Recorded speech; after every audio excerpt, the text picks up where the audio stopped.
বেগম খালেদা জিয়ার পরিপাকতন্ত্রে রক্তক্ষরণ হচ্ছে দাবি করে বিএনপি মহাসচিব মির্জা ফখরুল ইসলাম আলমগীর বলেছেন, সরকার তাকে মৃত্যুর দিকে ঠেলে দিচ্ছে। আর দলটির স্থায়ী কমিটির সদস্য গয়েশ্বর চন্দ্র বলেছেন, এই মুহূর্তে বেগম জিয়ার চিকিৎসার চেয়ে সরকার পতনের আন্দোলনে বেশি গুরুত্ব দেওয়া উচিত। অন্যদিকে আওয়ামী লীগ নেতাদের অভিযোগ, বেগম জিয়ার অসুস্থতা নিয়ে রাজনীতি করে সরকার পতনের ষড়যন্ত্রে লিপ্ত বিএনপি। বিএনপি নেত্রী বেগম খালেদা জিয়ার মুক্তির দাবিতে ঢাকা রিপোর্টার্স ইউনিটি মিলনায়তনে ৯০-এর ডাকসু ও সর্বদলীয় ছাত্র ঐক্য আয়োজন করে আলোচনা সভার। বক্তব্যে বেগম জিয়ার মুক্তির দাবিতে কঠোর অবস্থানে যাওয়ার ঘোষণা দেন দলটির নেতারা। দেশটি বেগম খালেদা জিয়াকে মৃত্যুর পথে ঠেলে দিয়েছ, তাকে মুক্ত না করা হয়, মাননীয় মহাসচিব কর্মসূচি দিন। বাংলাদেশ চলবে না, বাংলাদেশ বন্ধ হয়ে যাবে, ঢাকা থেকে বাংলাদেশ বিচ্ছিন্ন হয়ে যাবে। আলোচনায় বিএনপি মহাসচিব দাবি করেন, বেগম জিয়ার পরিপাকতন্ত্রে রক্তক্ষরণ হচ্ছে, তাই দ্রুত বিদেশে নিয়ে উন্নত চিকিৎসা করানো অত্যন্ত জরুরি হয়ে পড়েছে বেগম জিয়ার।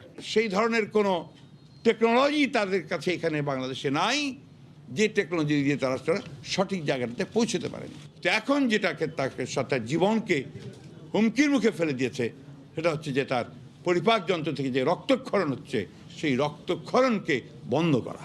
দলটির স্থায়ী কমিটির সদস্য গয়েশ্বর চন্দ্র রায় দ্বিতীয় দিনের মতো বললেন, এই মুহূর্তে বেগম জিয়ার চিকিৎসার চেয়ে সরকার পতনের আন্দোলনই মুখ্য হওয়া উচিত। আজকে এই চিকিৎসার চেয়েও বেশি প্রয়োজন দাঁড়িয়ে গেছে সরকারের আচরণ। এই চিকিৎসার দাবি যেন সরকার পতনের দাবি, সরকার পতনের আন্দোলনের শেষ ঠিকানা হয়। এদিকে রাজধানীর উত্তরায় মহানগর উত্তর আওয়ামী লীগের ইউনিট সম্মেলনে মাহবুবুল আলম হানিফ বলেন, সরকার পতনের আন্দোলনের নামে বেগম জিয়ার চিকিৎসা নিয়ে ষড়যন্ত্র করছে বিএনপি। বেগম খালেদাকে মৃত্যুর মুখে ঠেলে দিয়ে সরকার বিরুদ্ধে আন্দোলন করবেন, সেই ষড়যন্ত্র করছেন নাকি আপনারা? আজকাল বিএনপির মনে হয় বেগম জিয়ার লাশ নিয়ে রাজনীতি করতে চায়, সেই কারণে বিএনপিরাই এখন বেগম খালেদা জিয়ার প্রাণের জন্য বড় হুমকি হয়ে দেখা যাচ্ছে বলে অনেকে মনে করছেন। দেশের মানুষকে বিভ্রান্ত করে বিএনপির যে কোনো অপতৎপরতা বরদাস্ত করা হবে না বলেও মন্তব্য করেন আওয়ামী লীগের এই নেতা। আহমেদ সালেহিন, সময় সংবাদ, ঢাকা। বেগম খালেদা জিয়ার শারীরিক অবস্থা নিয়ে রাজনীতিকদের ভিন্ন ভিন্ন বক্তব্য বিভ্রান্তি ছড়াচ্ছে বলে মনে করছেন বিশ্লেষকরা।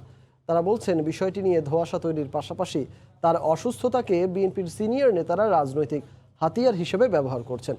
এছাড়া বিএনপি চেয়ারপারসনের শারীরিক অবস্থা নিয়ে তার চিকিৎসকদের নীরবতার সমালোচনাও করেন বিশ্লেষকরা। মার্জিয়া মুমুর রিপোর্টে বিস্তারিত। শারীরিক নানা জটিলতায় আক্রান্ত বেগম খালেদা জিয়া গত 13ই নভেম্বর থেকে রাজধানীর এভার কেয়ার হাসপাতালে চিকিৎসাধীন। সিসিইউতে চিকিৎসাধীন বেগম খালেদা জিয়ার অবস্থা কোন পর্যায়ে, তাকে কি কি চিকিৎসা দেয়া হচ্ছে সে বিষয়ে আশ্চর্যজনকভাবে নিশ্চুপ মেডিকেল বোর্ড। অথচ গণমাধ্যমে বেগম জিয়াকে নিয়ে একের পর এক বক্তব্য রাখছেন দল ও জোটের শরিক নেতারা, যাদের একটির সঙ্গে আরেকটির কোনো মিল নেই। যেই ট্রিটমেন্ট এখানে হচ্ছে, আমি শুনে যেটা বুঝেছি, এটা কোনো ট্রিটমেন্ট না। ওনার শারীরিক অবস্থা অত্যন্ত খারাপ, ওনার দেশে কোনো কিছু করা সম্ভব না। এমনকি চিকিৎসার জন্য বেগম জিয়াকে বিদেশে নেয়ার দাবিতে নানা কর্মসূচি পালন করলেও ঠিক কোন দেশে কিংবা কোন হাসপাতালে বেগম জিয়ার চিকিৎসা হবে সে বিষয়ে কোনো জবাব নেই বিএনপির। সরকারের কাছে দফায় দফায় অনুমতি চেয়ে যেসব আবেদন করেছে বিএনপি, সেখানে এ বিষয়ে স্পষ্ট কোনো তথ্য দেয়নি দলটি। এই অবস্থায় রাজনৈতিক বিশ্লেষকরা মনে করছেন, বেগম জিয়ার চিকিৎসার চেয়ে তাকে ইস্যু করে রাজনীতি করতেই ব্যস্ত দলটি। খালেদা জিয়ার জীবন মৃত্যুকে কেন্দ্র করে এই প্রকৃত চিত্রকে ধোঁয়াশায় রাখা মাধ্যমে তাদের দলীয় উদ্দেশ্য সাধনের জন্য চেষ্টা করছে।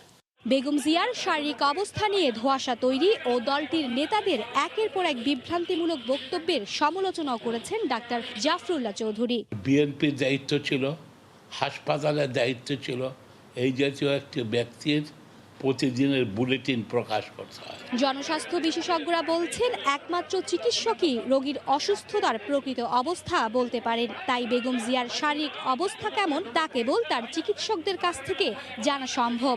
অন্য কেউ তা বলার চেষ্টা করলে তাতে কেবল ভুল তথ্যই বলা হবে। কোনো একজন রোগী তার শারীরিক অবস্থা কেমন, এটা একজন চিকিৎসকই বলতে পারেন। কোনো রাজনৈতিক নেতৃবৃন্দের মাধ্যমে এই কথাগুলো বললে মনে হয় যেটা রাজনীতিকীকরণ করা হচ্ছে। দীর্ঘদিন ধরে কিডনি, হৃদযন্ত্রের জটিলতা, ডায়াবেটিস, আর্থ্রাইটিস সহ বয়সজনিত জটিলতায় ভুগছেন বেগম জিয়া। সম্প্রতি তার লিভারের রক্তক্ষরণের বিষয়টি ধরা পড়ে। মার্জিয়া মুমু, সময় সংবাদ, ঢাকা। হাফপাসের দাবিতে আন্দোলনরত শিক্ষার্থীদের ওপর ছাত্রলীগের হামলার তথ্য সঠিক নয় বলে জানিয়েছেন সড়ক পরিবহন ও সেতু মন্ত্রী ওবায়দুল কাদের। দুপুরে জাতীয় সংসদে বক্তব্যে তিনি বলেন, হামলা চালায় ছাত্রলীগ নামধারী দুর্বৃত্তরা। হাফ ভাড়ার দাবিতে তারা স্টেটমেন্ট করেছে, তারা সমাবেশ করেছে।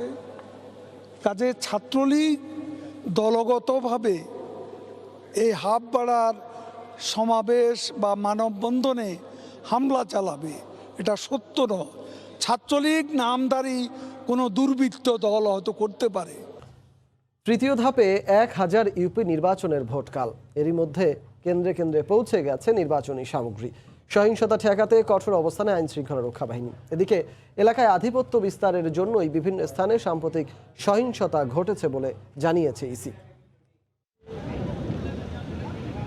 তৃতীয় ধাপে ইউনিয়ন পরিষদ নির্বাচনের জন্য শনিবার দুপুরে সিলেটের দক্ষিণ সুরমা উপজেলার 5টি ইউনিয়নের 49টি কেন্দ্রের কর্মকর্তাদের কাছে নির্বাচনী সরঞ্জাম হস্তান্তর করা হয়। কমিশনের নির্দেশনা অনুযায়ী ব্যালট পেপার নির্বাচনের দিন সকালে কেন্দ্রে পৌঁছানো হবে। প্রস্তুতি হচ্ছে মোটামুটি খুব ভালো এবং সন্তোষজনক। আমাদের কমিশনে একটা নির্দেশনা ছিল যে আগের দিন ব্যালট পেপার সেন্টারে যাবে না, পরের দিন যাবে।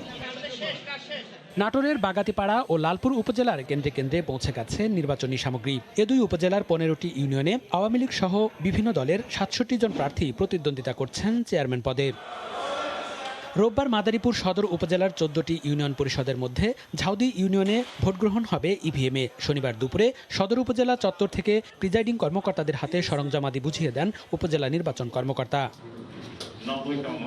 তৃতীয় ধাপের ইউপি নির্বাচন সুষ্ঠুভাবে সম্পন্ন করতে সব ধরনের প্রস্তুতি নেওয়া হয়েছে বলে জানিয়েছেন ইসি সচিব হুমায়ুন কবির খন্দকার।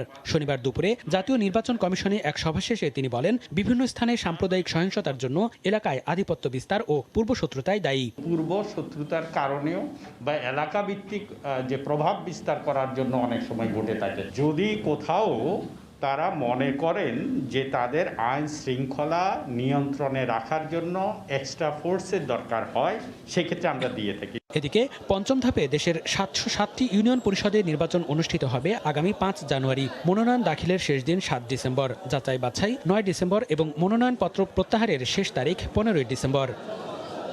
মনিরুজ্জামান প্রান্ত, সময় সংবাদ।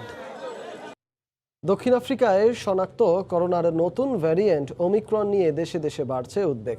পরিস্থিতি নিয়ন্ত্রণে এরই মধ্যে ভ্রমণ নিষেধাজ্ঞা সহ নানা সতর্কতা জারি করেছে বাংলাদেশ সহ বিশ্বের বিভিন্ন দেশ। নতুন এ ধরনটি মোকাবেলায় দ্রুত প্রয়োজনীয় পদক্ষেপ নিতে সংশ্লিষ্টদের নির্দেশ দিয়েছেন স্বাস্থ্যমন্ত্রী জাহিদ মালেক। সেই সঙ্গে আফ্রিকার সঙ্গে যোগাযোগ স্থগিত হচ্ছে বলেও জানান তিনি। গেল 24 নভেম্বর দক্ষিণ আফ্রিকায় প্রথম শনাক্ত হয় করোনার নতুন ভ্যারিয়েন্ট B1.1529। এরপরই এটি বিভিন্ন দেশে দ্রুত ছড়িয়ে পড়ায় বিশ্বজুড়ে দেখা দেয় উদ্বেগ। বৃহস্পতিবার করোনার নতুন এ ধরনটিকে উদ্বেগজনক হিসেবে আখ্যা দিয়ে বিশ্ব স্বাস্থ্য সংস্থা এর নাম দেয় ওমিক্রন। সংস্থাটি আরও জানায়, এটি ডেল্টার চেয়ে দ্বিগুণেরও বেশি সংক্রামক। এটি করোনা আক্রান্ত ব্যক্তিকেও একাধিকবার আক্রমণে সক্ষম বলেও জানানো হয়। এদিকে ভ্যারিয়েন্টটি মোকাবেলায় এরই মধ্যে জরুরি সতর্কতা জারি সহ নানা পদক্ষেপ নিতে শুরু করেছে বিভিন্ন দেশ। ওমিক্রনের সংক্রমণ রুখতে বাংলাদেশেও জরুরি নির্দেশনা জারির পাশাপাশি দেশের স্বাস্থ্য খাত সর্বোচ্চ সতর্ক অবস্থায় রয়েছে বলে জানিয়েছেন স্বাস্থ্যমন্ত্রী জাহিদ মালেক। একই সঙ্গে আতঙ্কিত না হয়ে দেশবাসীকে কঠোর স্বাস্থ্যবিধি মেনে চলার অনুরোধও জানান তিনি। সাউথ আফ্রিকান ভ্যারিয়েন্ট বিষয়ে আমরা অবহিত হয়েছি এবং এই ভ্যারিয়েন্টটি খুবই অ্যাগ্রেসিভ। সে কারণে আমরা সাউথ আফ্রিকার সাথে যোগাযোগ এখনো স্থগিত করা হচ্ছে এবং সকল এয়ারপোর্ট, ল্যান্ডপোর্ট স্ক্রিনিং প্রক্রিয়া আরো জোরদার করা হয়েছে এবং এই নির্দেশনা দেওয়া হলো। এদিকে নতুন এই ভ্যারিয়েন্টটি রুখতে আফ্রিকার নাগরিকদের জন্য ভ্রমণ নিষেধাজ্ঞা জারি করতে শুরু করেছে বিভিন্ন দেশ। জান্নাতুল সাদিয়া, সময় সংবাদ। প্রথমবার আইসিসি ওয়ানডে বিশ্বকাপের মূল পর্বে খেলবে বাংলাদেশ নারী ক্রিকেট দল। কোভিডের নতুন ধরনে জিম্বাবুয়েতে চলমান বিশ্বকাপ বাছাইয়ের বাকি ম্যাচগুলো বাতিল হওয়ায় তৈরি হয়েছে এই সুযোগ। এক বিবৃতিতে সিদ্ধান্ত জানিয়েছে ক্রিকেটের নিয়ন্ত্রক সংস্থা আইসিসি। প্রথমবারের মতো র্যাঙ্কিংয়ের 5 নম্বরে জাহানারা জেতিরা। ঘটনাটার সূত্রপাত হয় গত মঙ্গলবার। নেদারল্যান্ডস নারী দলের বিপক্ষে শ্রীলঙ্কার ম্যাচের আগে প্রথমবার করোনা প্রকোপ ধরা পড়ে আইসিসির বিশ্বকাপ বাছাই পর্বে। 3 জন ক্রিকেটার পজিটিভ হলেও সে সময় ম্যাচ খেলতে শ্রীলঙ্কা রাজি হওয়ায় কোনো সমস্যায় পড়তে হয়নি আইসিসিকে। তবে সময় যত গড়িয়েছে অমিক্রনের প্রকোপ ততই বেড়েছে আফ্রিকান দেশগুলোতে, এসেছে ভ্রমণ নিষেধাজ্ঞাও।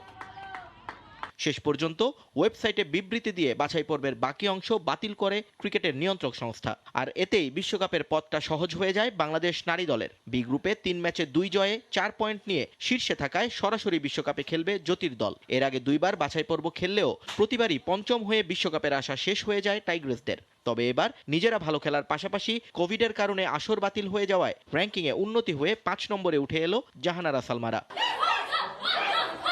এ খবর পাওয়ার সঙ্গে সঙ্গেই আনন্দে মেতেছেন বাংলাদেশের নারী ক্রিকেটাররা। দীর্ঘ অপেক্ষার অবসান হওয়ায় নেচে গিয়ে নিজেদের মধ্যে ভাগ করে নিয়েছেন বিশ্বকাপে সুযোগ পাওয়ার ভালো লাগা। আমরা যে ভালো ধারাবাহিকতা খেলে এসেছি, আমরা ম্যাচ জিতেছি, শুকর আলহামদুলিল্লাহ। এই জন্য কিন্তু আমরা র্যাঙ্কিংয়ে এগিয়ে আসতে পেরেছি এবং শ্রীলঙ্কাকে টপকে আমরা সিলেক্টেড হয়েছি আইসিসি ওয়ার্ল্ড কাপ খেলার জন্য।